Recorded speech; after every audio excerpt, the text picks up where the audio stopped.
Laut bercerita tentang mereka yang dengan paksa dihilangkan dan mereka yang menanggung beban kehilangan.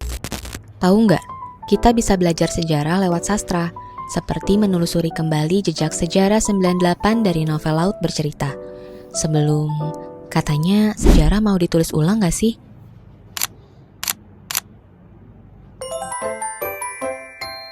Laut Bercerita adalah novel karya Leila Salika Hudori yang diterbitkan pertama kali pada tahun 2017 oleh Kepustakaan Populer Gramedia dan diadaptasi pula dalam film pendek berdurasi 30 menit. Leila Hudori, sang penulis, juga menjadi pemenang dalam ajang Southeast Asia Writer Award 2020 melalui karyanya ini. Kayak gimana sih ceritanya? Berlatarkan Orde Baru, seorang mahasiswa sastra Inggris UGM bernama Biru Laut tergabung dalam Winatra, sebuah gerakan mahasiswa yang berjuang melawan rezim Soeharto yang berkuasa. Inilah kisah Laut bersama Daniel, Alex, Sunu, dan sederet kawan lainnya yang penuh optimisme untuk memperbaiki Indonesia. Mereka diskusi secara sembunyi-sembunyi dan turun ke lapangan dengan lantang. Namun, masyarakat yang mengkritisi pemerintah kala itu dianggap sebagai ancaman, tak terkecuali Winatra yang kemudian dinyatakan sebagai organisasi terlarang. Laut dan kawan-kawan harus hidup nomaden sebagai buron, sebelum akhirnya disergap dan menghabiskan waktu berbulan-bulan dalam siksaan keji.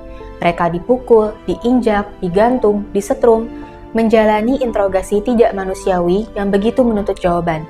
Siapa pemimpin mereka? Siapa yang mengendalikan gerakan para mahasiswa dan aktivis? Lama buat aku mengumpulkan keberanian untuk baca buku ini karena dari segi sampulnya aja udah menunjukkan adanya kebengisan. Novel ini dibagi jadi dua sudut pandang, yaitu Biru Laut sebagai yang meninggalkan dan adiknya Asmara Jati yang ditinggalkan. Sepanjang baca tuh aku dibuat meringis ngilu, ngeri, dan pada akhirnya menangis lah aku. Karena memang sepatah hati itu ya, menurutku selain murka atas nama ketidakadilan, tapi penulis memang berhasil menghidupkan kuat dan hangatnya ikatan yang dimiliki Laut dengan keluarganya, teman-temannya, kekasihnya, bahkan negara Indonesia yang ia perjuangkan. Novel ini pada akhirnya terasa sangat membekas, dan mungkin yang membuatnya semakin fenomenal ialah karena kita tahu novel ini berangkat dari kejadian sesungguhnya yang terjadi dalam sejarah Indonesia. Leila menyebutkan ide menulis Laut Bercerita lahir pada tahun 2008 setelah beliau meminta Nezar Patria, salah satu aktivis yang menjadi korban penculikan 98, menuliskan pengalamannya. Kisah beliau dimuat dalam edisi khusus Soeharto, diterbitkan Tempo pada tahun 2008. Dan kalau kamu baca full artikelnya, adegan penangkapan Laut dalam novel itu diadaptasi dari pengalaman beliau. Dalam novel, hilangnya Laut beserta 12 aktivis lainnya berujung pada aksi kamisan yang digagas oleh mereka yang ditinggalkan. Hilangnya Mas Laut dan kawan-kawan sudah diramaikan media dan berbagai medium. Tapi kami ingin pemerintah mengungkap kasus ini hingga tuntas. Kami tidak akan membiarkan tindakan keji dibiarkan lewat tanpa hukuman. Payung hitam akan terus-menerus berdiri di depan istana negara. Jika bukan presiden yang kini menjabat yang memberi perhatian, mungkin yang berikutnya atau yang berikutnya. Dan faktanya, hingga saat ini keluarga korban, aktivis, mahasiswa telah menggelar aksi kamisan lebih dari 800 kali di depan istana.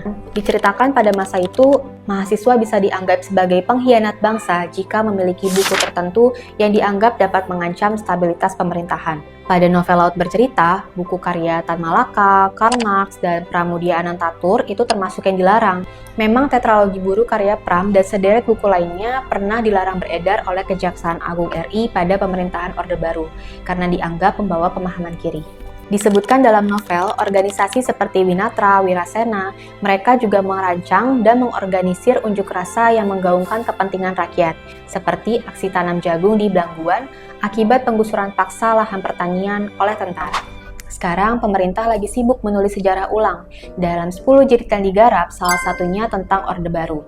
Namun dalam draft naskah yang beredar tidak ada sejarah Krismon 97, aksi mahasiswa, tuntutan reformasi, bahkan turunnya Soeharto. Padahal itu bisa ditemukan dalam buku sejarah yang ada di sekolah-sekolah sekarang. Kemarin aku nonton berita, salah satu aktivis HAM menyampaikan kekhawatiran kalau penulisan ulang sejarah ini hanya untuk mengakomodir kepentingan pemerintah dan mengesampingkan perspektif korban. Hal ini lantas sedikit banyak menuai kontroversi.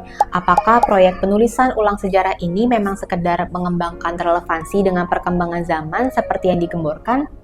Lantas sebagaimana tokoh laut dan para aktivis sesungguhnya dihilangkan, apakah bagian kelam sejarah tersebut juga akan dihilangkan? Laut bercerita mungkin fiksi, tapi kenyataan penghilangan paksa, pelanggaran HAM, dan perlawanan dalam diam masih berlangsung hingga hari ini. Kita bisa aja menutup mata, melupakan sejarah, menghadapi kini dan esok tanpa mengambil pelajaran. Tapi aku ingat kata Kinan, setiap langkahmu, langkah kita, apakah terlihat atau tidak, apakah terasa atau tidak, adalah sebuah kontribusi.